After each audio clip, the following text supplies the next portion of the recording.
Hello, Mets fans, and welcome to another edition of the Just Mets podcast. My name is Andrew Claudio. His name is Rich MacLeod. We are brought to you as part of the Believe Podcast Network and the New York Mets for what, in my opinion, is a fifth week in a row, pretty much since the opening weekend of the season, are unwatchable. Plain and simple, unwatchable. If you've been keeping track with Rich's tweets, with the recap that Rich did on Thursday on how they could save the season, and really the theme of some of the Mets therapy recaps that I've been doing.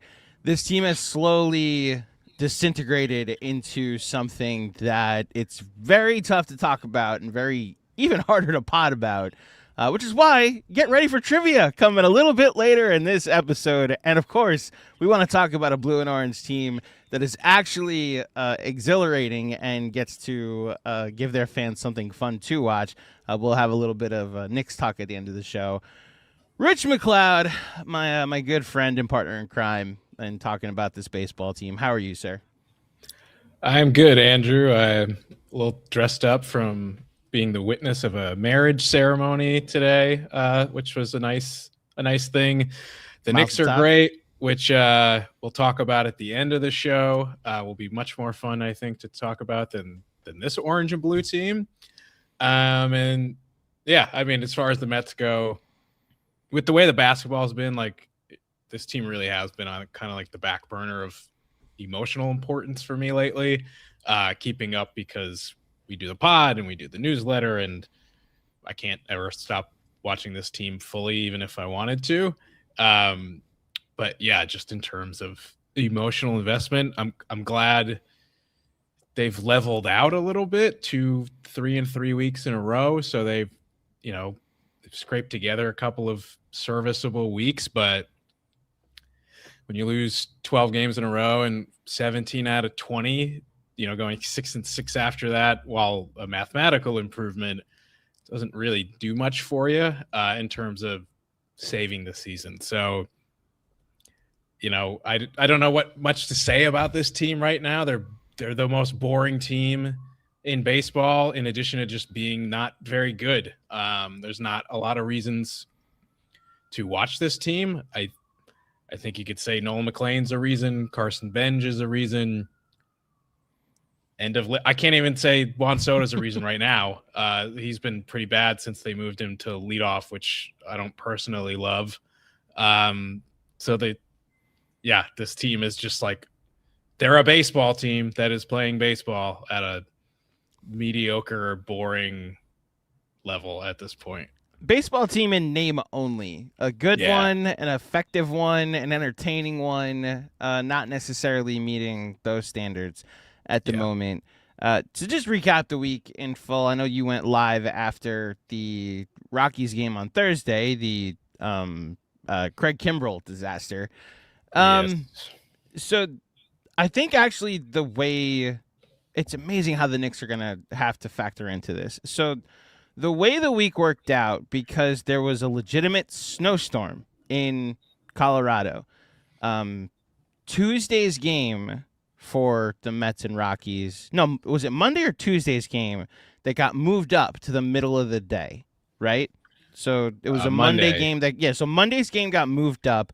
It actually worked out that it was before the Knicks game started. So it ended just as the Knicks were tipping off, which allowed all Knicks Mets fans to watch the Mets and then go right into the Knicks game uninterrupted, right?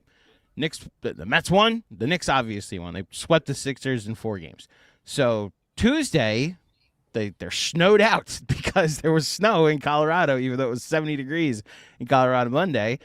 And weirdly enough, I was like, the Mets have won 3 out of 4. I kind of missed watching the Mets today. I was looking forward to watching them.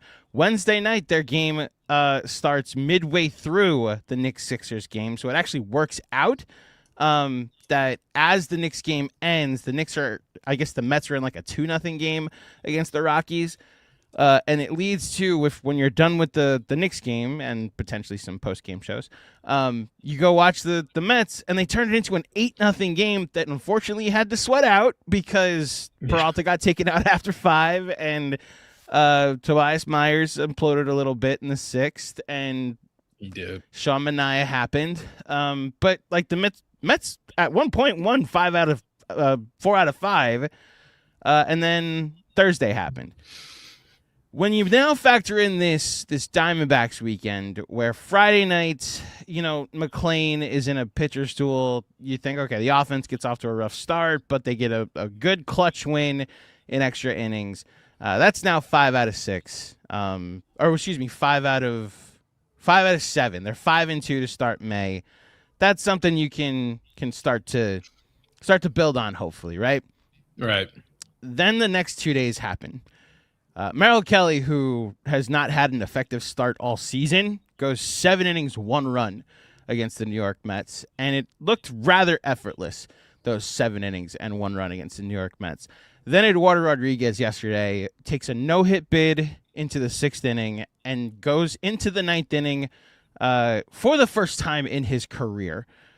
And the Mets in 3 games against Arizona, they lose 2 out of 3, and in all 3 games, through the first 9 innings, they score 1 run in each game.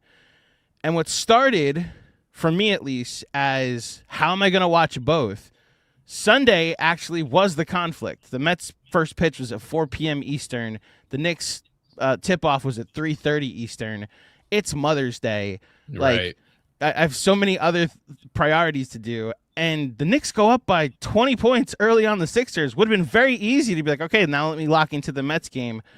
Took one look at this Mets lineup, Rich, and it's like Andy Ibanez is hitting 6th. Austin Slater hit 3rd. Marcus Simeon's hitting 5th. Tyrone Taylor's playing again, right? Like, this is not a watchable lineup. This is not a lineup that is worthy of our attention. And what's been part of the theme for a lot of our pods throughout this start to this dreadful season, Rich, is that, listen, you've got us, David Stearns. You've got us, Steve Cohen. You've got us, 26-man roster and Carlos Mendoza. What are you going to do when the casuals start to tap out? And I'm here to unfortunately say on Sunday, you didn't have me. You really didn't. I don't know how many of the diehards you actually had. And you've put an unwatchable product on the field. And who knows what happens when the Tigers and the freaking Yankees come into your building this week, and whether this could actually be the rock bottom that Mets fans say, you know what, I'm tapping out on the 2026 season.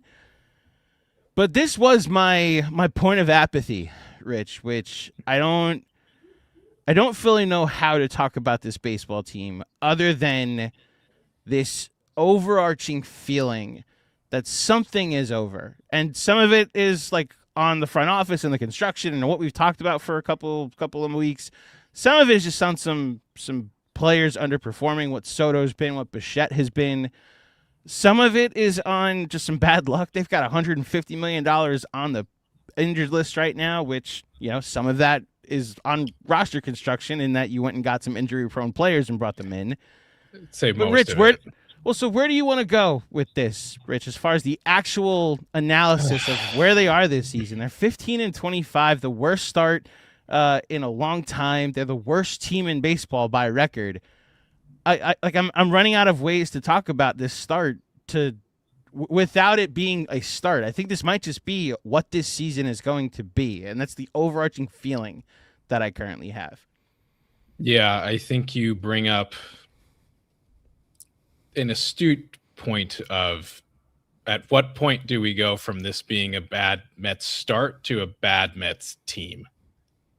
And I think this might just be a bad Mets team because as injured as they are right now, and they're quite injured at this point. That is why they're running out the lineup that they're running out there of Austin Slater, who wasn't on the team a few weeks ago, batting 3rd. Andy Ibanez wasn't on the team a few weeks ago. It's batting 6th. I will remind you that this is a $384 million payroll. That being said, other than Francisco Lindor, every single player on the injured list has a very long track record of getting hurt pretty much every single year. That is something that the president of baseball operations knew, and as fans, we all knew coming into the year. So that can't be a surprise. The other thing is, other than Juan Soto, all of those players were healthy and playing every single day when they lost 17 out of 20 games. That 12-game losing streak happened when all those guys were on the roster. Were they playing banged up? Maybe, but they were here.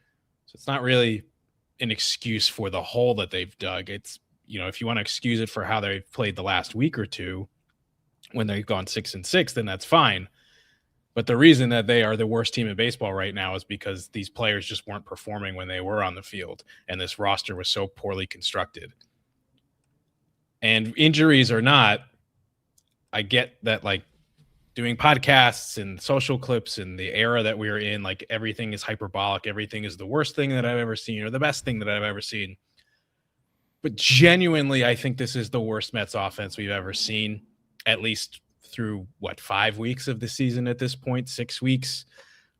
I went through some of the stats today. I mean, this is not going to surprise anybody, obviously, since, they scored 10 runs against the Rockies on, Wednesday night, the game that we had to sweat out for a little bit. We always joke that every time the Mets score double-digit runs, they're not going to score for a week. Well, it's basically exactly what happens because they've scored 7 runs in 4 games since that night. But overall this season, they are 29th in total runs scored. The only team worse than them is the Giants. They're 27th in home runs. They're 25th in stolen bases. They're dead last in weighted runs created plus. And this one I thought was crazy. If you just go by offensive WAR on Fangraphs, not only are the Mets last in offensive WAR at 0.5, so just half a win above replacement level, no other team in all of baseball is even under 1. They are twice as bad as the worst offense in baseball per offensive WAR on Fangraphs. This team can't hit. Whether they're hurt, whether they're healthy, they don't fucking hit. Juan Soto and Bo Bichette went 0 for 20 in the Diamondbacks series. And if they're going 0 for 20, who else on this team is driving in runs? Andy Ibanez, Luis Torrens actually drove in the only run on Sunday, in the run, yeah. So maybe I shouldn't call him out. This team's just bad. And we try to will into existence that there's a season to be had because we don't want to admit that we're going to watch meaningless baseball for 4.5 more months, that we're going to be talking about nonsense on this podcast for another 15 to 20 weeks until we reset it all again in the off season. And maybe it'll turn around. Maybe it'll be like 2024, or maybe it'll be like more like 2019 where they make an interesting run, but it's a little too little too late, but they give us something to watch. But the more that you watch, the more that it kind of just stays the same. It's one step forward, one step back. And while that is technically improvement over where they were for 3+ weeks of baseball, they did so much damage to themselves that you have to be better than that. And I don't see any way that they can rack up a real winning streak while they're this injured. And they didn't show me anything when they were healthy to prove that they can do it then either. So this might just be a bad baseball team, and we might just have one of these lost 2023 type seasons where we, as fans and as content creators, are struggling to find reasons to watch and to come up with things to talk about. Because, like we said at the top, not only are they bad, they're just boring. Well, yeah, the difficult thing about comparing it to 2023, and I know you weren't actually doing this, but like that 2023 team coming off a 100-win season, the disappointment of the first couple of months was that they're not going to win 100 games again, right? Like there's that Braves series where they lost all 4, and then a game where they lost 11, or was it 13-10 in extra innings. The last pitch that Tommy Hunter threw in the majors. Oh my God! Tom. Right, like there was that stretch where it's like, oh, so the Braves are gonna run and hide with the division, but I remember that team was mathematically in a wild card race when Billy Epler and Steve Cohen pulled the plug on it while I was on my honeymoon, because I remember watching the Mets play the Marlins, and then suddenly David Robertson wasn't available for the ninth inning. It's like, oh, is he hurt? And it's like, no, he's traded. It's like, oh, okay. He was not happy about that either. Right, and neither was Max Scherzer. And then suddenly, anything that wasn't bolted to the floor was traded before I got back to the United States. It's like, oh, okay, so these last 2 months are not going to matter. The difference here is that team at least like had things about it. Like Lindor went for 30-30. Like Pete hit 40-something home runs that season. These are things I'm reaching for, right? You just said it. Like Juan Soto just had a weekend where he's not hitting. Bo Bichette just had a weekend where he didn't get a hit. Like, other than Carson Bench's defense and some nice, he had the first hit yesterday against Eduardo Rodriguez, and he had a couple of nice hits in Colorado. Outside of like a young player that I know will be here in the future, and the guy that you gave $800 million to over the next 15 years, I have nothing offensive to look forward to. This is so much worse than 2023. This is worse than 2021. This is worse than 2018. I got to be honest, Rich. I got to go back to 2003 for how bad this is. It's the only 95-loss season I've ever watched as a Mets fan.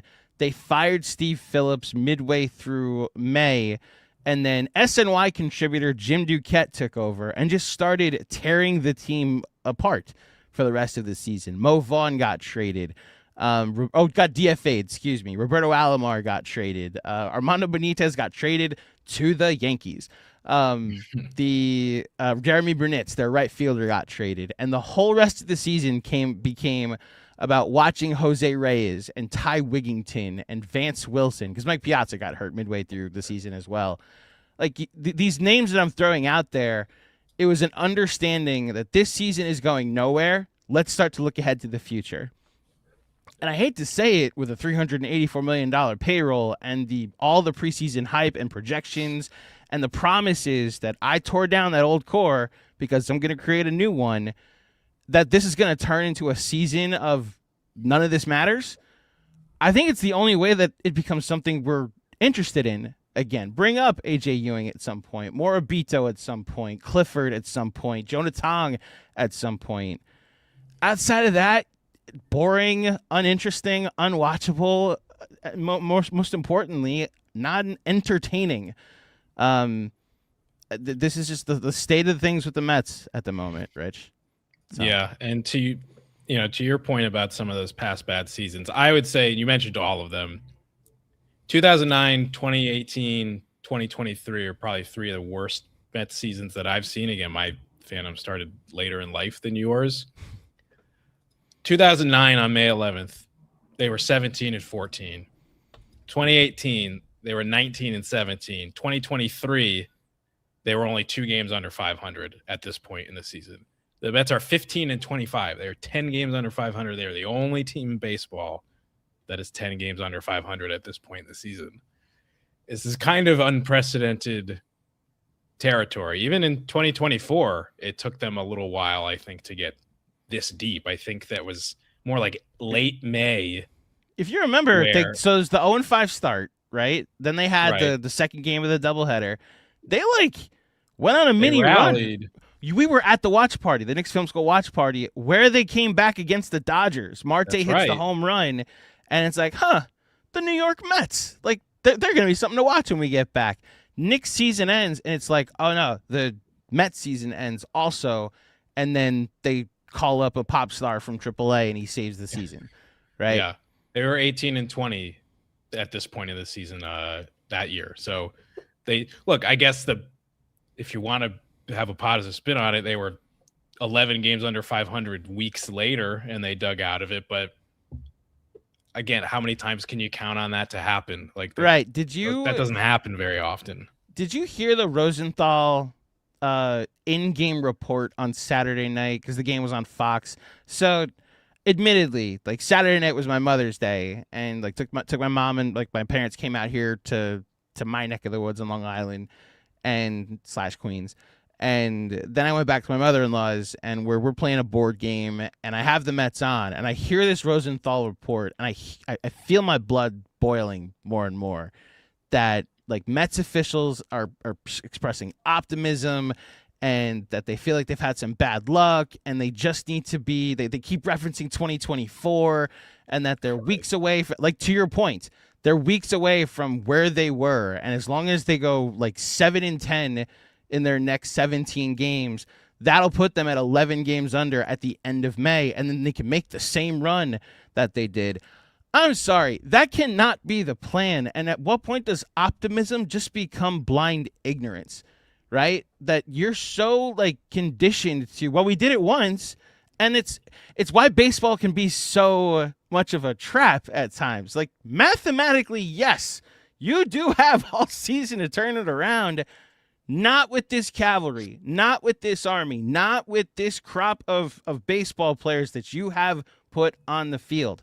So, yeah, hopefully I'm wrong, and, Austin Slater is going to suddenly become a good righty platoon. Even like MJ Melendez, who's been fine, like an adequate bat, he's your 3-hitter?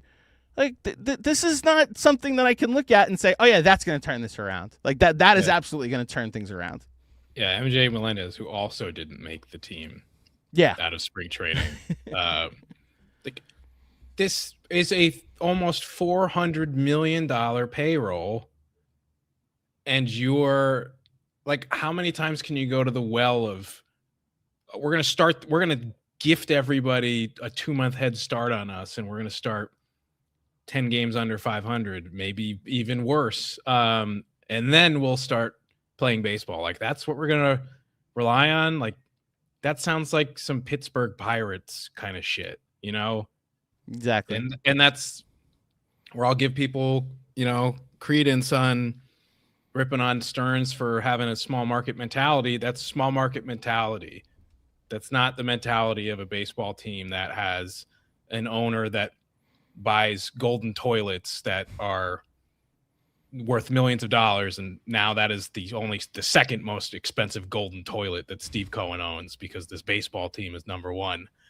And you have one of the most expensive payrolls, not only in baseball, but in the history of baseball. Yeah. And it's like, hey, hey, like, yeah, we're 15-25, but like, remember that fun year where we won 2 games in the NLCS, like, against all odds? Like, maybe we can do that again and have another historic comeback to not even win a pennant. Like,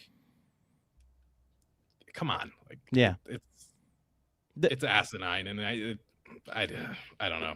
The moment you start invoking the 2024 Mets, it's the moment that you have to start realizing that your season might be over. Like, it's a conversation that you have to start having as like Mets fans and content creators, obviously. But as a baseball team, if you're like, hey, they did it, like 2 years ago, they did it.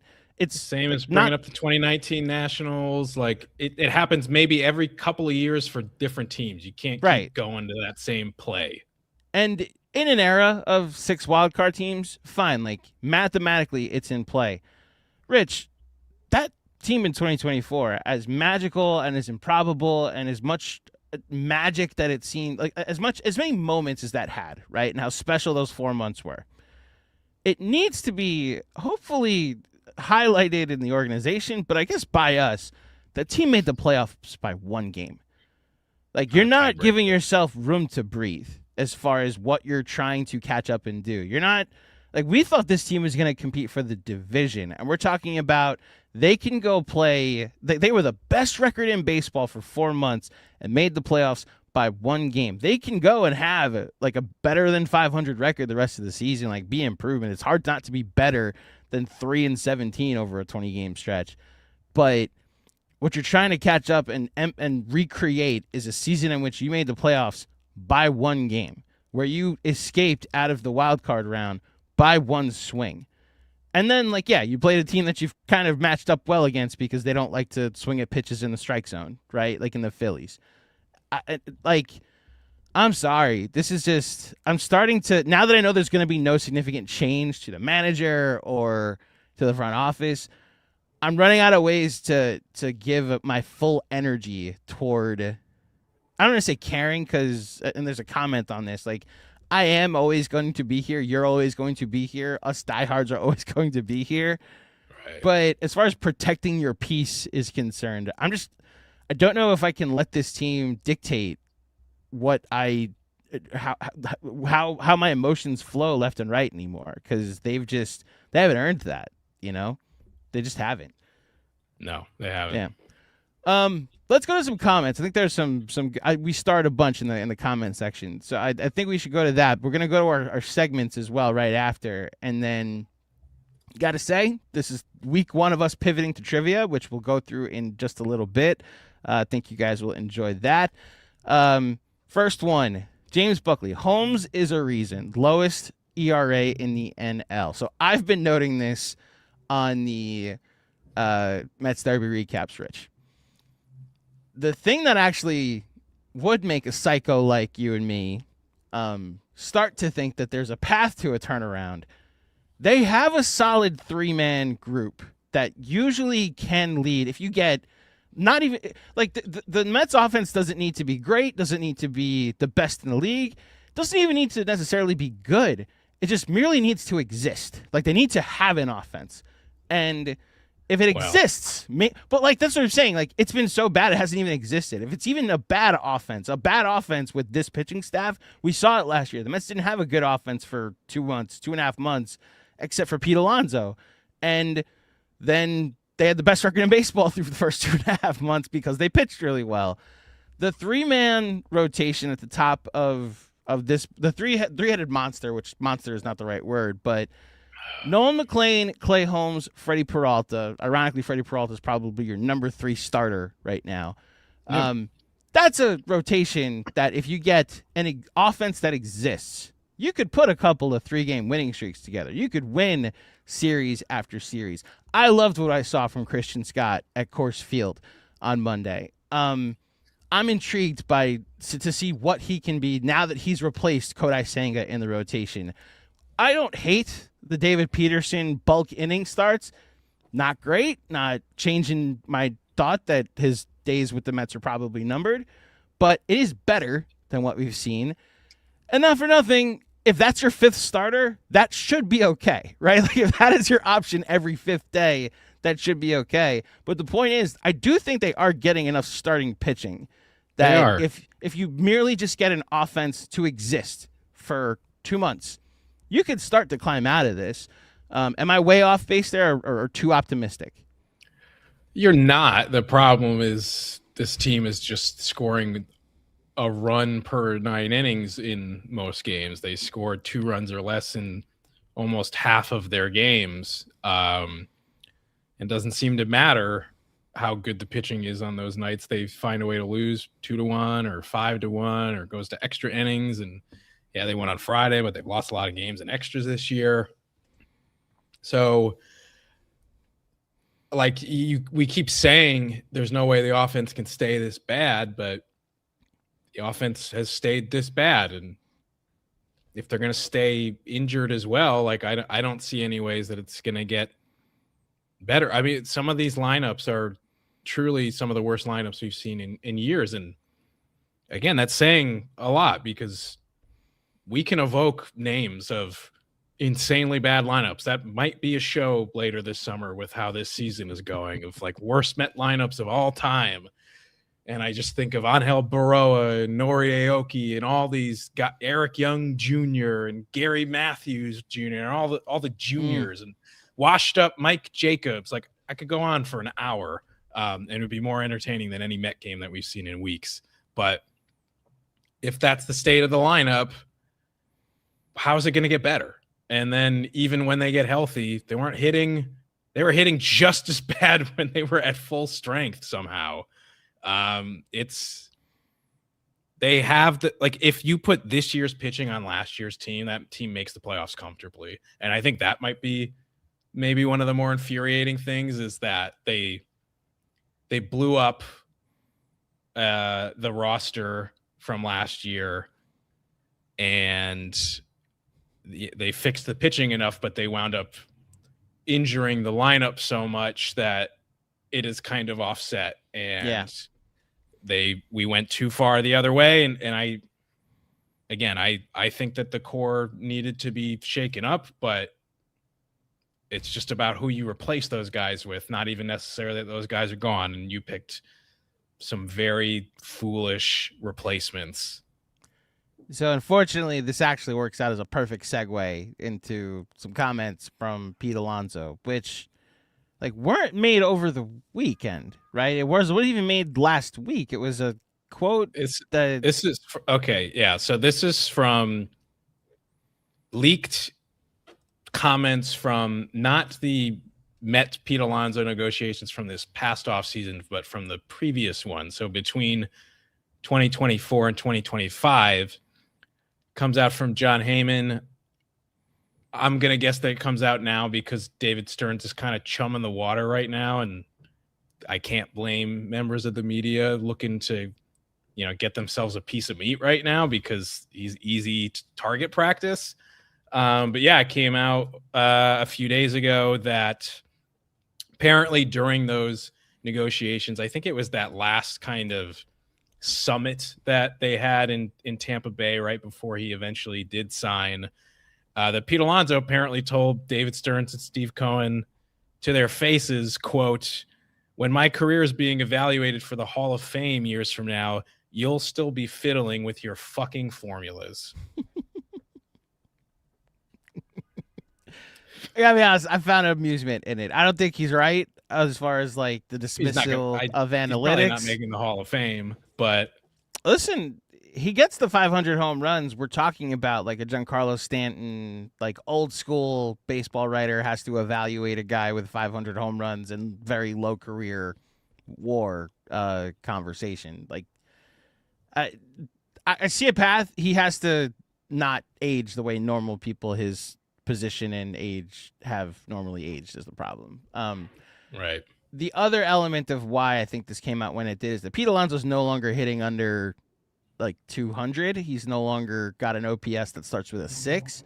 Had a couple of good games. Started at Yankee Stadium where he had a couple of good games, and then started to be what we know him as, a power hitter that tears the cover off the ball, and he got his OPS closer to 8, while the Mets replacement for him, which in my mind was always Bo Bichette, continues to have 2 home runs and just be a weak ground ball to second or a weak fly ball to right field every at bat. So the timing worked out perfectly on Heyman's part that he could sit on that quote and then, publish the story. Look, I have done everything, Rich, to fight off the thought of what you just said. That if this team had just run it back but fixed the pitching, if the only move they made, didn't trade Nimmo, kept McNeil, kept Alonso, kept the exact same team, the exact same offense, which is a top 10 offense last year, albeit how inconsistently and streaky as they have been in the past. If they just ran it back and traded for Freddie Peralta, we're looking at a team that's definitely not 15-25. I think they'd even be closer to with the start Nimmo got off to, and who knows if the Lindor injury I think is hanging over all of this, because who knows what this Mets team would have been with Ronnie Mauricio playing shortstop every day or Vidal Brujan playing shortstop every day. But the point is, I'm doing everything to not think that, and I'm in a weird spot with these Pete comments where I want to be mad at David Stearns. I want to embrace the era of information. I don't want to completely blame everything on David Stearns. I would have given we did the whole off-season previews of free agency. He got the contract I would have given him. I'm not a baseball evaluator, but I'm a Mets fan. I was very ready to give Pete Alonso a 5-year, $150 million contract. It's clearly not his market value. No other team was willing to go to 4 years, let alone 5 years. So it would have been an overpay. And if Pete Alonso is in 3 years is a 1 to 2 WAR player and is hitting 25 home runs a season, it probably is a smart evaluation to say you weren't worth a 5-year commitment in that salary ballpark, as well as what it would take, as well as what it does to the rest of your roster if there's a salary cap factored in, right? So I'm in a weird spot where I do miss Pete Alonso on my baseball team. I don't like who has replaced him on my baseball team. but I don't want to be called stupid or an emotional fan for like thinking that, and I want to accept that there is also a world where this was the smart decision. Like it probably was the smart decision to trust the formulas and trust the evaluation by 29 teams in baseball, while recognizing this team would be much better with Pete Alonso on the team. Like I'm in a rock and a hard place here, where I'm trying to not be the stupid Mets fan that how dare he want to keep a player that's been with the franchise since the beginning, right? So it's you hear my conflict, I think, through me talking through it, right? Yeah, I mean I can see you going through it in the moment. It was the number one thing I wanted this offseason, Rich, outside of Diaz, which, I mean, look, that's another proper David Stearns evaluation. Like, we don't want to go to a certain number, but, you know, he ends up getting hurt anyway. But the thing is, look, Pete Alonso should say that, like, advocate for yourself. Nobody's going to advocate for you better than you are for yourself. I take no issue with him saying that, even coming off of a bad year in 2024. He should think that about himself. But like ultimately, I think that the Mets made the right evaluation when it came to Pete Alonso and offering him a 3-year deal for high AAV, I think was a totally fine thing. And saying no thank you to a 5-year, $155 million deal was also the right decision. But that doesn't mean that what they did afterwards is automatically the right thing. And that is where the Mets have lost us. And that is why they are in this predicament. It was the right decision to move on from Pete Alonso. The problem is you replaced him with a middle infielder who's never played first base, who has a long history of getting injured, specifically lower body injuries, who is in his mid-30s, and you gave him $20 million a year for 2 seasons. And Jorge Polanco, who is that player, has missed 26 games already this season, compared to Pete Alonso, who missed 24 games in his Mets career. That doesn't mean you should have kept Pete Alonso. It means that you should have replaced him better. And even when the Mets made this move, while we liked it, we thought it was interesting when they said, hey, he's here to play first base. We were like, well, that doesn't really make sense. They should have gone out and they should have acquired somebody like Wilson Contreras, who has a 141 OPS plus, or Christian Walker, who has an OPS plus that is quite high as well, who has 9 home runs. It is driving home a lot of runs, and who the Astros didn't seem to want to keep in the offseason. There are other guys I can go to on that list as well. Those 2 stand out the most to me. How about Munetaka Murakami? Yeah, that's the one I was staring at. The leader in home runs, who nobody seemed to want and had to settle for a 2-year deal with the worst team in baseball before this season in the White Sox. Just a handful of guys. And I think that is where the Mets got themselves into this predicament. You made the right decision to move on. You then made the absolute wrong decision in who to fill in with that spot. And now who's taking big at-bats for this team? Mark Vientos, Brett Beatty, Andy Ibanez, MJ Melendez, Austin Slate. Like, this is the problem that you got yourselves into. So it is not like Alonso or Jorge Polanco. There's a wide spectrum of things that you could have done, and you both made the right and the wrong decision.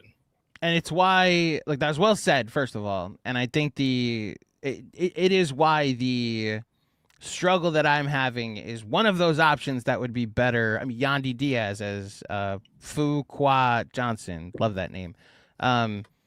One of the options that you could have done is re-sign Pete Alonso. But the rational part of me does have to look at the evaluation and say that probably is a smart evaluation.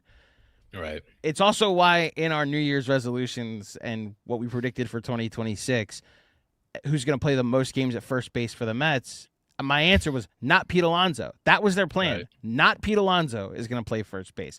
They didn't come up with anybody better. They just said not Pete Alonso is going to play first base. We'll find ways to replace him in the aggregate. It's very much a Moneyball strategy of, here, Scott Hatteberg, take a first base glove.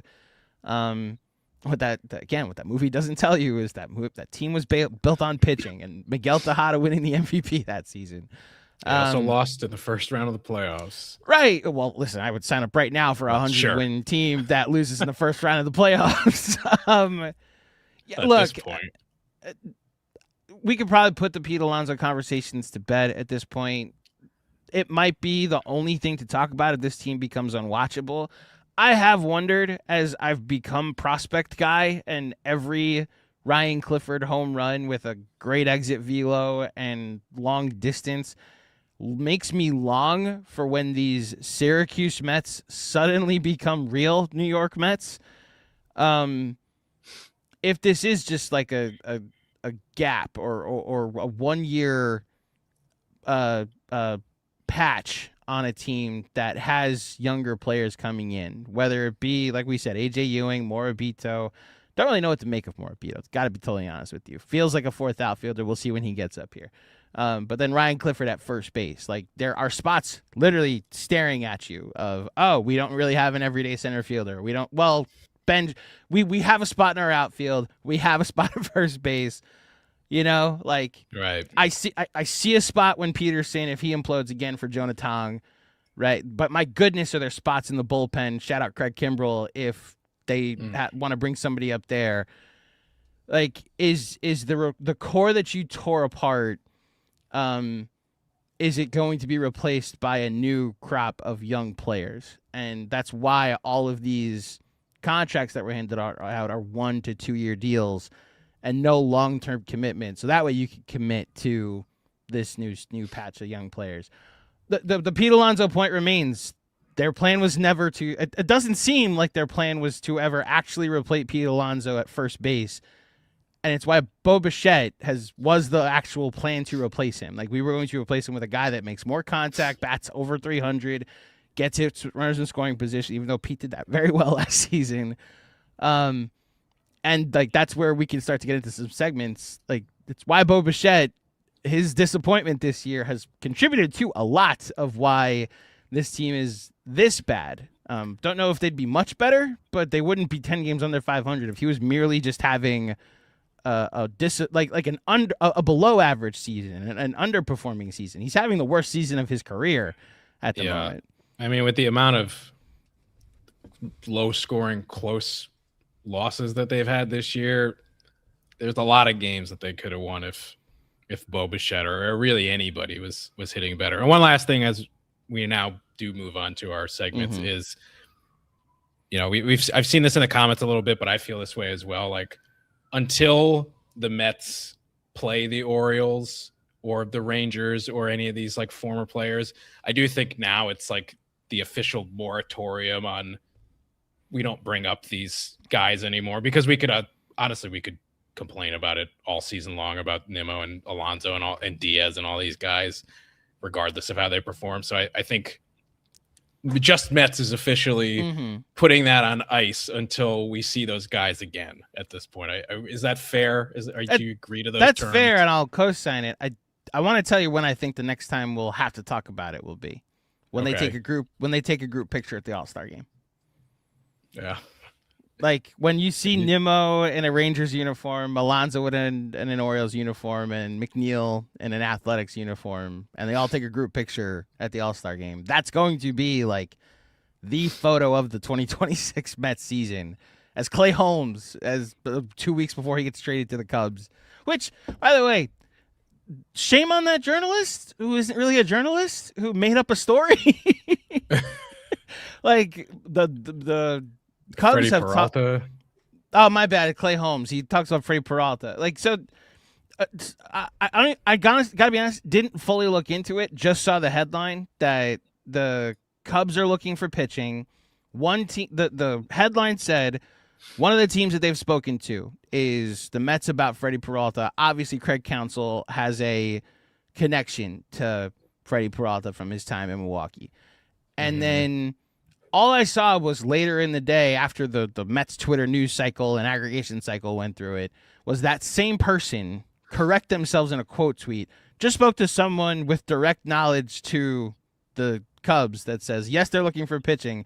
They have had no conversations about Freddie Peralta, which made it like, oh, so we got a day of aggregation out of this. But the Mets haven't had one conversation about trading Freddie Peralta, which then is backed up by the Craig Rosenthal. Ken Rosenthal. Who cares? I don't like him. The Ken Rosenthal report during the in-game report on Saturday, where he says the Mets are still in it. So they're gonna figure something out. Andy Abanez is here to save the season. Let's do our segments because this whole week, ironically, they were 3-3 this week, and it all felt like an El Stinko. But we're gonna start with a curtain call, where it's given out to one player that was so good this week that we felt they needed to go back up to the top step and tip their cap to the crowd. Did you win the week or did I? I won again because Okay. I picked 3-3, which is what they did. Nailed it. You picked 2-4, I believe. I was this close. So I have won 5 straight. You won the first week of the season. I won every week since then. They've made it easy for me, I guess. Short list this week for the curtain calls, even for a 3-3 week. They're just they don't hit very much, so there's not that many guys, and most of their starting pitchers only really went for one appearance. I think David Peterson's actually the only guy that pitched twice, and he was doing it out of the bullpen, and he was okay. But I'm going to go with Carson Bench, who has actually shown signs of life, not just on defense, but he actually hit 316 over the last week, had a 960 OPS, hit a home run, 2 doubles, 4 RBIs, scored 4 runs. Nice to see him slug a little bit. I know that the home run was in Colorado, but still, it still counts. He had a big RBI. I believe it was a single or a double in the one game that they did win in Arizona in extra innings to tack on. Not only did the Mets score at the ghost runner, they scored 2 runs in that inning. So who knew what a pleasant surprise that was. So for the offense that has had so little to watch enthusiastically, I think what we've seen from Bench for, I want to say, a week and a half, maybe even 2 weeks now, is really showing some signs of developing at the major league level. So good to see from him. Would like to see it more. And please, for the love of God, don't bench him against lefties. I don't need to see Andy Abanez ever play ever again. Play Carson Bench. Also hit him higher in the order because you're hitting Austin Slater 3rd. You can hit Carson Bench 6th at least. I don't need to see him hitting 9th and being benched for every lefty. If there's a very tough lefty, if there's a Blake Snell kind of pitcher, that kind of guy, or if it's late leverage sort of thing, then fine. He doesn't need to sit against Jose Quintana. He doesn't need to sit against Eduardo Rodriguez. Let the kid play. Let him figure it out. He's one of the only guys who is starting to figure it out at this point. So he's my curtain call this week. So ironically, they did play him against Eduardo Rodriguez.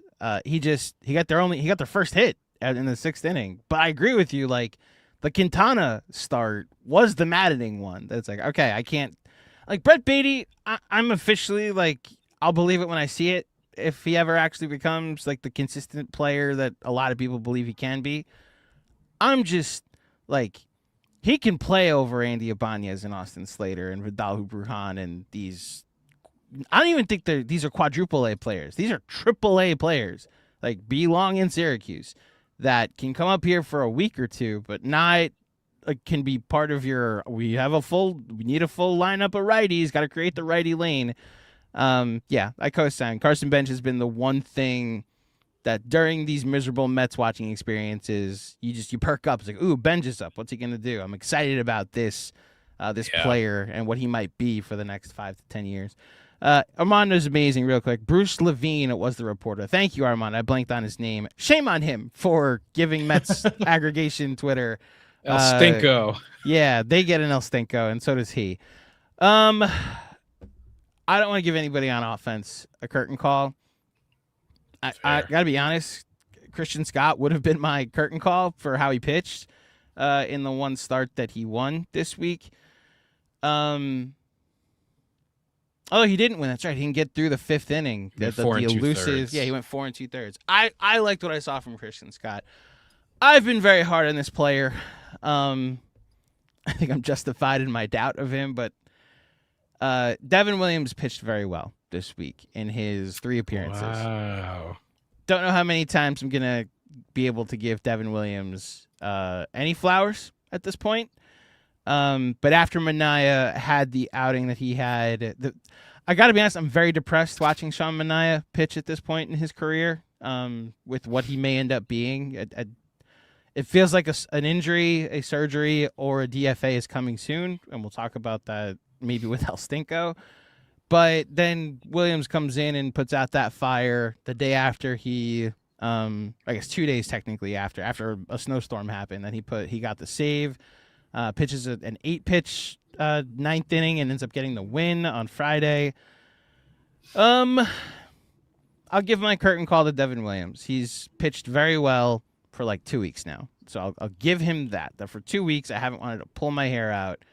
And as someone who's been very critical of the signing of Devin Williams, let alone the existence of him on my baseball team and his performance, I would give him a curtain call for how he pitched this week. Very nice. Yeah, very big of me, I know. El Stinko, the whole team. Shout out to Keith Hernandez, who was back, by the way. Yeah, and shared an intimate hot dog moment with Steve Gilbs. Yeah. SNY, I know why you did it. I'll just say I miss him. I know why you did it. We're not going to say names. I miss him. Okay? You know who I'm talking. Obviously, you know who I'm talking about. The person who used to make SNY a cinematic experience. Oh, I miss him. Well, I understand why you did it. I understand why you talk about intimate moments at SNY. I understand why you did it. I miss him. I miss watching my cinematic Mets baseball broadcasts. Again, understand why you did it. I just miss it. Okay, El Stinko, giving out to a player, coach, entity, reporter, fan, podcaster, whoever. It was so bad that Keith Hernandez sat back in his chair and just said, El Stinko. I get to go first, and I will give it to Juan Soto because, like so much of the 2024 season and the turnaround and the McDonald's mascot and the rally pimp and what was the girl's name? The Hawktua, right? Like she threw out right? Like all of these other things that like, and even Jose Iglesias, right? To an extent, all of that and the turnaround and the reasons for the turnaround were cute. The reason the 2024 Mets turned it around was because Francisco Lindor woke up one day and said, I'm going to be the most valuable player in this sport for 4 months. And in my opinion, for 4 months, he was. I was understanding when Ohtani won it because, my God, what a 6-month season he had. But for what Lindor was for 4 months, just on the field consistently, as well as like every big hit that the Mets needed for 4 months, he got him. Juan Soto could be that. He absolutely can be that. I understand he's not really seeing a ton of strikes in the zone. He is batting ahead of another player that's El Stinko eligible this week. But, man, even the pitches in the zone, Juan Soto's just missing them at the moment. Have to think he's pressing. And Juan, like this past week, he goes 2 for 21 out of the leadoff spot. Only had 3 walks this week as well, so it's not even like he's letting them pitch around him to get to the next batter. At the money we've committed to him, he can be the person that turns around a team and helps them be their existent offense if he gets hot, if he just like performs his averages. And this week, having that be what starts your games is a guy that ineffective. It just can't happen. So Juan Soto, you get my El Stinko for this week. Yeah, good choice. Probably where I would have gone, but not far behind him. Bo Bichette, who was actually somehow worse than Juan Soto this week because he went 2 for 22 for an 091 batting average, which matches his slugging percentage because of the 2 hits, none of them were for extra bases. He only drove in a run. He didn't score a single run. That's a 291 OPS. Bo Bichette, again, it's May 11th. There's still plenty of time, even though I'm getting kind of tired of caveating how much time there is left. At this point, it seems more like a threat than anything else that there's so much time left in this Mets season. But right now, Bo Bichette's looking like one of the worst free agent signings in the history of the team, and the only saving grace is that it might only be a 1-year deal. Although, if he keeps this up, he might opt in. I mean, he's been that bad. Who knows? So, Bo Bichette, be better. Like, you just got to be better, please. You get my El Stinko, and probably not the first one that you've deserved. Yeah, be better, Bo. That could be a slogan for the Bo. rest of the season. Yeah. Predictions for the upcoming week. The Mets play 3 games at home starting Tuesday against the Detroit Tigers, 3 games at home over the weekend against the New York Yankees. So fun fact, quick story, Rich, because you're going to get to go first. My wife has a friend, I believe from college, maybe from high school, but a friend who lives out of state. That friend and her husband make a trip to New York like once a year, right? And when they come here, they're big baseball fans, actually big Phillies fans. So I've had to mend fences, right? Mm. But they're big baseball fans. When they come to New York, whoever's playing, they like to go see who's in town, whether it be the Mets or the Yankees, right? Last year was the first time they invited us because they were in town for Mets-Yankees at Yankee Stadium. It was Juan Soto's first trip back to Yankee Stadium. So they invited us to the Saturday game, Mets versus Yankees, and I was lucky enough to be in attendance the day after the Knicks clinched their first trip to the conference finals since 2000. Wearing a Knicks hat and a Juan Soto jersey, got high fives the entire day from people in all uniforms because it wasn't fuck Juan Soto, it was go Knicks, right? Right. I'm lucky enough that they're coming to town this weekend, Rich, and guess where I will be Saturday night? At Citi Field, watching the New York Mets face the New York Yankees. When I tell you I'm praying for rain, no disrespect to these very nice people who I'll take them out to dinner. I will take them out to the nicest dinner, right? Like whatever gets me to not watch what's about to happen this weekend. I just much different vibe. Yes, the Knicks are back in the conference finals, but the Mets, I don't know how much I can expect from them this upcoming weekend. I say all of that to say I know where I'm going with my prediction for this week. Where are you going? Yeah, 3 games against the Tigers, 3 against the Yankees. There is a 15% of part of me that's like, wouldn't it be so Mets where this is the week that they win a couple of series? But I'm not gonna do that because I'm not an idiot. I'm going 2-4, which I think gives you a chance to maybe win, but I'll see which way you go. So here's the problem. I don't think they're going to win a game next weekend. They're not going to beat the Yankees once. The Yankees devour teams under 500. How about the team that's the worst team in baseball? I know the Yankees just got swept this weekend because they're 1-8 against teams over 500 this season. But I mean, we just watched Eduardo Rodriguez throw 8 innings of 1-run ball, 8 1/3 against the Mets. You're telling me next weekend when Cam Schlittler and Max Fried and like these Yankee pitchers that have been getting consistent outs all season, like if the Mets have to face them next weekend, they're not going to do the exact same thing. I think the Mets are going to get swept by the Yankees in the Subway Series, which will be the definition of a rock bottom for me personally. But of course, they won't fire the manager afterwards. So you're basically asking me, will they win 1 or 3 against the Tigers? Mm-hmm. And I'm sorry, this team. So what are the pitching matchups? It's. Let's see. Is it Scott? is it Scott Holmes Peralta? No, Holmes pitched Saturday, so he's not pitching against the Tigers. Peralta pitches the first game of the series against Detroit on Tuesday. Mm-hmm. Let's see. TBD listed for. So that's probably Christian Scott because he got the start last time. Yeah, so it's probably Christian Scott, and then it's Clay Holmes, and then it's Nolan McLean, right? I believe so. MLB.com has no pitchers listed past Tuesday for some reason. Okay.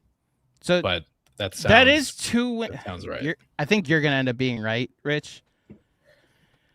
And I'm gonna predict that the Mets lose 2 out of 3 to the Tigers. I'll go 1-5 this week.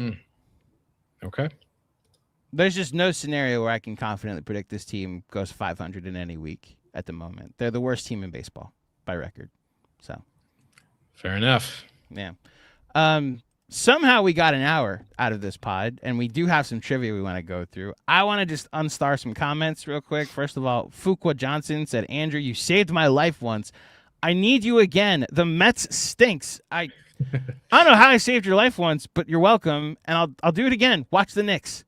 I promise you, they're a much better watch at the moment. They are.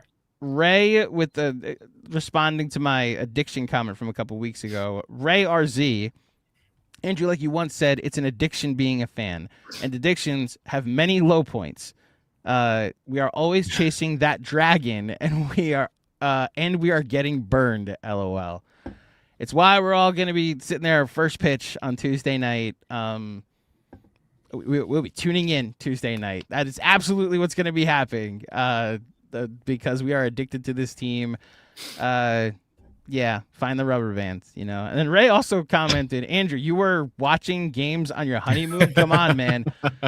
I tell you, brother, I was sitting there at a restaurant in Aruba, just, okay, Daniel Vogelback, please get this big hit. I was locked in, and then it was that game, that Thursday night game. I remember it like it was yesterday. That Clay Holmes, David Robertson is the Mets closer, suddenly wasn't available, and it comes out after the game. It's because he's been traded to the Marlins, and it's like, oh, so this is about to happen. And when I tell you, I came home the last day that I was away was the actual trade deadline. And I turned my phone off because like she had booked a like massage and whatnot, and I was like, you know what? Let me just see who's on the Mets when I come back to this to my phone. And when I come back, Canna's gone. Scherzer had been traded. There was rumors Pete Alonso was going to get traded to the Brewers of all teams. And this is again to the point that you made earlier, Ray. I am addicted to the New York Mets. So thankfully I found someone that is okay with my addiction. But regardless, she also gets it. And I got to be honest, the worst part is, Ray, she is too. Like, she has caught the bug. And as a result, this is the season that she's like actually the most locked in, and they're the worst team in baseball. So it's been something to commiserate in. Before we get to trivia, I actually want to give you the floor, Rich, because we should talk about a team that is very good, if possible. The New York Knicks are going to their second consecutive. Oh, Just Knicks! Look at you! The Just Knicks podcast. Welcome to the Just Knicks podcast. Yeah. Your thoughts? Obviously, I've given so many thoughts of the New York Knicks over at Knicks Film School. What are your thoughts on the Knicks going to their second consecutive Eastern Conference Finals? Yeah, I guess for those who weren't familiar, Andrew was part of what else? Almost 4-hour live stream. Exactly 4-hour live stream yesterday. That I watched like 3 hours and 40 minutes of portions through the last 2 days. We'll need to finish that later, but yeah, man. I mean, we just spent an hour talking about a lot of bullshit with an orange and blue New York team. Wanted to give a couple minutes of just living in the euphoria that is what's going on with the Knicks right now, who have just, I don't know what the hell happened in that locker room or with that coaching staff after they fell down 2-1 to the Hawks, but they found something inside of them, whether it's motivation or strategy or all of it, that they have just turned into a juggernaut of a basketball team that we've never seen, at least for a team that we've rooted for. They look like the fucking Warriors right now. I mean, they just broke the record for best point differential through 10 games of the playoffs, surpassing the 2017 KD-led Warriors. And I remember when we were in the dark days and the Knicks would play the Warriors and thinking like, oh my God, I've never seen two teams further apart in terms of talent and ability and expectations. And to be in a situation now where I don't know if the Knicks are going to win the title. I don't even know if they're going to get there, but watching them do what they're doing right now and think that they have as good a shot as anybody, and it's not a Cinderella kind of ride that we've seen from the Knicks 2 years ago, the 2024 Mets, the 2015 Mets. Like, this is like a team kicking the shit out of people and might be the class of the league right now, shy of OKC, who's the defending champs. It's a pretty awe-inspiring thing right now, and I'm just very appreciative of it. And on top of that, I would like to take 5 seconds to laugh at the city of Philadelphia.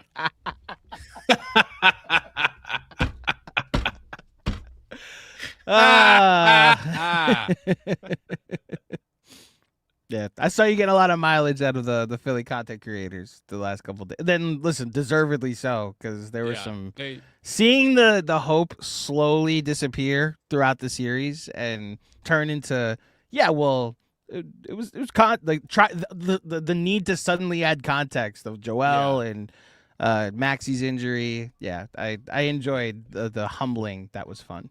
Yeah, just going from, and it happens with a lot of, it's not just the Philly people, although their content creators make it much easier to dunk on them. But it seems like every round, it's like the Knicks are the trendy upset pick. Then the Knicks go up in the series. Well, the series isn't over yet. And then it gets to the point where it is over, whether it's mathematically over or they're up 3-0. And then it's like, well, you're not winning the championship in 1973. Yeah. And it's like, okay, you're just like, you're moving the goalposts. And also, if your team also hasn't won in 40 years, you can't just throw out 1973. Who the fuck do you think you root for? The Lakers? Like, yeah. The Sixers haven't won. Man. If the joke is that if the joke is that the Knicks haven't won since 73, it was way before you were born. But you also were born way after 1983, then like the Sixers also fit into that category. Weak attempt. Very extremely, which is why tomorrow is actually we're doing away with the pro wrestling, and I have a very fun exit interview tomorrow with a very rational Sixers fan. I will just say this, because I know a lot of my Knicks stuff is already out there. But I put out the stat today on Twitter. From 2002 to 2020, the Mets, Freudian slip. From 2002 to 2020, the New York Knicks won 7 playoff games. In the past 15 days, they've won 7 playoff games. Just enjoy this. Like, if you're a Knicks fan, you're most likely a long-suffering Knicks fan. This era that they've been in over the last 5 years has been amazing. I saw James Buckley's comment in the chat. Not sure how much fun the Knicks will have versus the Pistons. I hate to tell you, James, I'm not sure how much fun the Pistons will have against this version of the Knicks, because I think this version of the Knicks could beat the Thunder. Let's see if 8 days off suddenly means that they stop being that version of the Knicks. Obviously, OG Anunoby's health will be paramount. But I'm choosing, especially as now we have nothing to distract us from the Mets for the next week and a half. I'm choosing to enjoy this moment of like, yeah, the Knicks are that good. They have given us 3 garbage time full fourth quarters, where I get to watch like everybody that was saying Tyler Cole is going to play in the playoffs. Guess what? He is playing a ton of minutes in the playoffs because the Knicks keep winning garbage time by 30 points. Exactly. Everybody said, just wait. Sohan is going to have a moment in the playoffs. Well, he's almost starting fights with the other team that we're kicking their ass. I don't know, man. So, I've seen that look from VJ Edgecombe before. He's Just wait till his, game his 8. 1 year of experience. You've seen that look before. Seen it before. Exactly.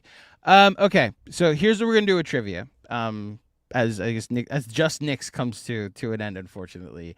So we're just gonna do a test run today. So the way trivia is gonna work is Rich and we're gonna spin a wheel. We're gonna put the wheel on the screen. That's the wheel. We're gonna pick a year. The wheel is gonna decide a year, and then what the year that it lands on, there are 10 categories that Rich and I will each have to choose from. We're going to pick one category, and then you have to name the top 5 in that category. We'll say what the categories are in just a second, but it's very simple. We'll both take turns. In the future, when we have more time, we'll do like 3 rounds, and whoever has the most points at the end of 3 rounds wins. Okay? So, Rich, you will get the first spin, and I will spin the wheel for you. Okay? All right. All right. Your year, Rich MacLeod, is 2007. Ooh. A fun year in Mets history. What a year. Okay, so the categories to choose from: Mets home runs, top 5 Mets home runs from that season, top 5 Mets RBIs, top 5 Mets wins, Mets strikeouts, Mets B-WAR, WAR according to Baseball Reference, or you can go all of baseball, so 5 best records, 5 worst records, most home runs in baseball, most strikeouts in baseball, most B-WAR, or this is the only category you can name 6. The awards race named the MVP of both leagues, the Cy Young of both leagues, and the Rookie of the Year in both leagues. So in 2007, which category do you want to choose to name? I think I will go with Mets B-WAR. Mets B-WAR. Okay, so I will pull up 2007 Mets, and I will be the judge. I'll make sure I will be the person that judges you for this. This is the whole team, by the way. Mm-hmm. So this is both the pitching and the offense. Yeah, the offense and the defense, right? So this is full player WAR, right? So, Rich, top 5 in B-WAR in 2007. Who do you got? If I get one wrong, is that end of turn? No. So here's the other part of the game. You get 5 guesses, okay? So however many of the 5 guesses are right, you get points for that. So So your 5 guesses are, your first one. David Wright.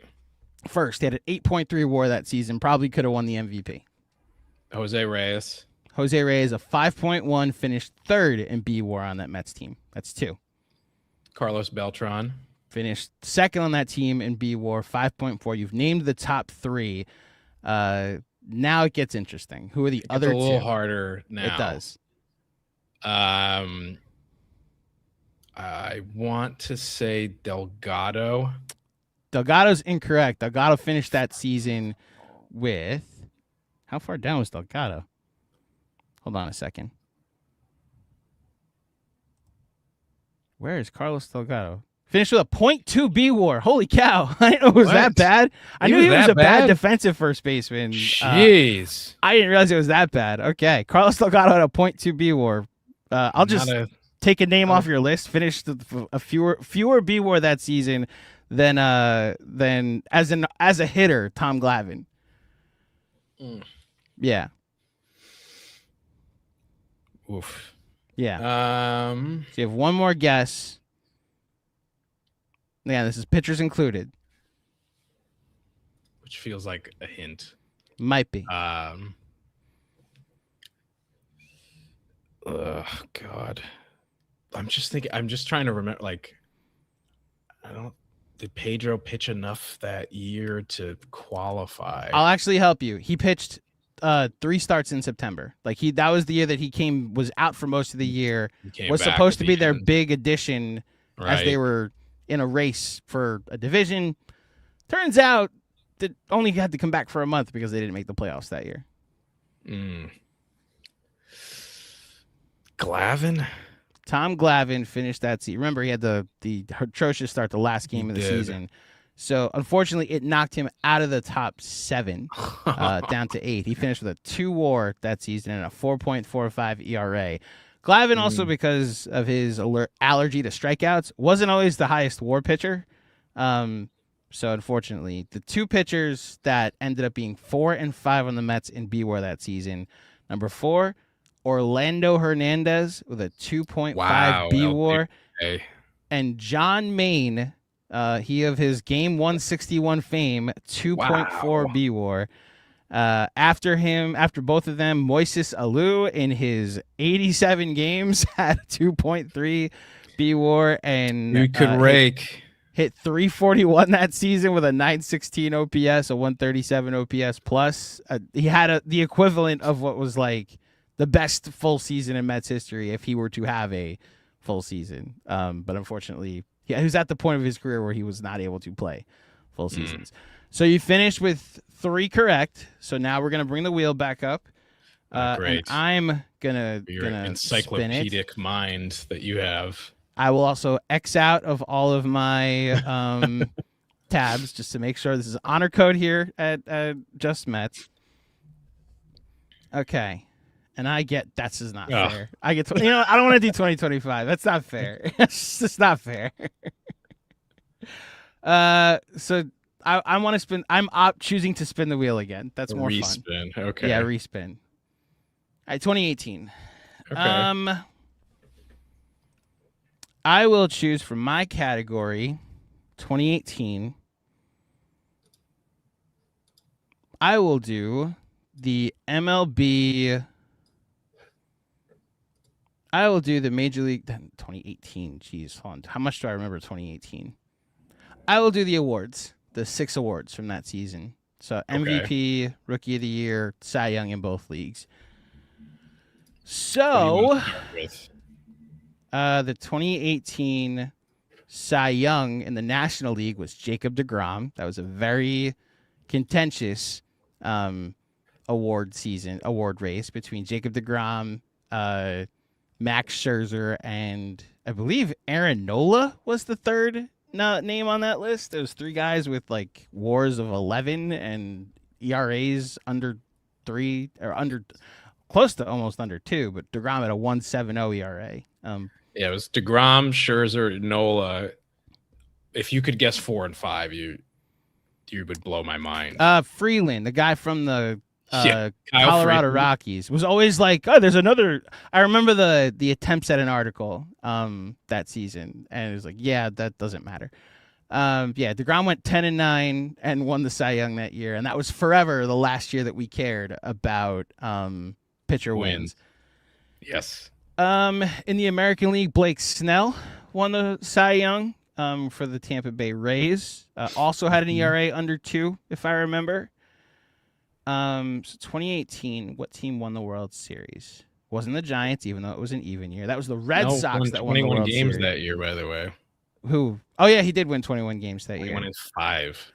The Red Sox won the World Series that year, and Mookie Betts won the American League MVP. Mm-hmm. So we're tied. So I need to guess the National League MVP. Yep. And then the Rookies of the Year. The 2 Rookies of the Year. So I believe the National League MVP gives me the win. Yes. Was Cody Bellinger the 2018? No, he was the 28. He was the 2019 MVP.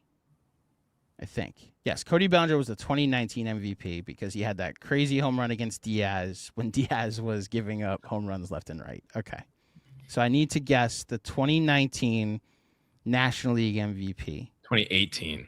What did I say? 2018? You said 2019. So, okay, let me restart this. I need to guess the 2018 MVP of the National League. And I believe that it was no one on the Phillies. There's no one on the Padres. I'm trying to go through the divisions. Why am I blanking on the 2018 MVP? Oh, no, it's Christian Yelich. Now that that's right. They snuck in, was it Christian Yelich in 2018? It was Christian It was Yelich. Christian Yelich. You scared me. Yeah. They snuck in. They won the division on the last. They had their own version of a day 163. That was the year when they went to the NLCS against the Dodgers and they were running out. It was like basically the first year we ever saw the opener Yeah. And they're running. They were doing openers for the first batter. I remember. John Smoltz was ridiculous. Fuming. Yeah, it was bad. Craig Counsell was like, Brandon Woodruff was gonna pitch pitch today, and he pitched to the first batter and then get taken out. And it was like, we're smarter than you. Yeah, the 2 games they did that, they lost both of those games. Okay, the 2 Rookie of the Years that year is one Acuna. Yep. Okay, I don't know Acuna beat out Juan Soto, and I don't know the American League one. I'm going to tell you 2 and 3 for the American League first. Okay. Coming second was Miguel Andujar. I know who it is then. And number 3 was Gleyber Torres, but the winner was Shohei Ohtani. Ohtani, yeah. The 2 WFAN favorites, because Andujar had 97 RBIs. He has to be better than Shohei Ohtani. How's that aging? Okay, so I win this round of trivia. And we'll probably try to do this at least one round every week going forward. Something for you all to look forward to. Looking at the comments, how many people got these right? I didn't see any people weren't participating. Thank you. I saw James Buckley put that the DeGrom only had 10 wins, and I was like, oh, I should turn off leave the screen so I don't see the comments anymore. A couple people had guessed Alou when I was going through 2007. Madman said F. Tom Glavine. Agree. Cosign. Forever and ever. And then some chatter about just some other things going on in the chat, which I encourage. All chat is good chat. Yeah. Rich, any final thoughts before we get out of here? Let's go Knicks. Go Knicks. Go New York. Go New York. Go. Thank you, everybody, for tuning into another edition of the Just Mets podcast.